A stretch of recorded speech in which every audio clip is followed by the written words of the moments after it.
Kadhi mbele nyakor mgajwang jodolo mawuok e kanisa opogore okwedo paro mar medo jotelo moyier thuolo mar bedo e apisi kaka hidhiro kod seneta Manandi Samson Cherargei. Kado bedo ni moko kuomgi koni medo jotelo thuolo mar bedo e telo kuom higni 7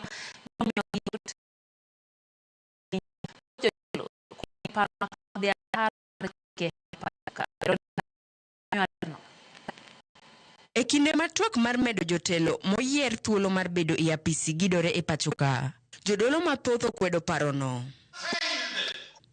Paro mar medo higni 2 e wi 5 ne jotelo moyier imedo kwedi kod jodolo. Ka jodolo koni, jatelo ma jatich nyalo tiyo kata e higni 2 kende. Ma ok ochuno ni higni 7.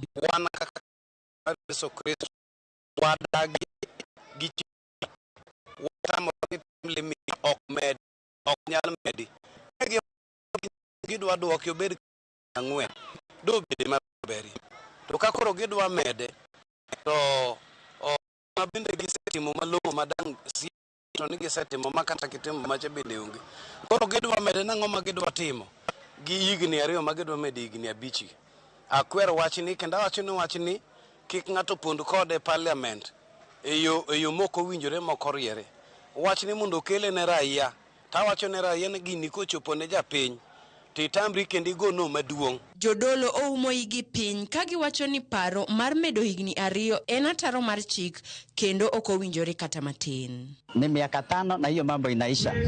So katika katiba yetu inasema 5 years term. Watu wanaenda nyumbani. The time that you have been given by the constitution, it is sufficient for you to deliver to the Kenyans. This constitution was made through the participation of all of us, including yourselves. Kaginyi motegno japiny. Ne wacho ni sani okodeo japiny kata ka omed gi thuolo to ngima dhi medo mana ridore. Tukiomba ya kwamba mbaki tu ile miaka ambayo tulikuwa tumepatia miaka 5 na tutapunguza hiyo miaka kuja miaka 3.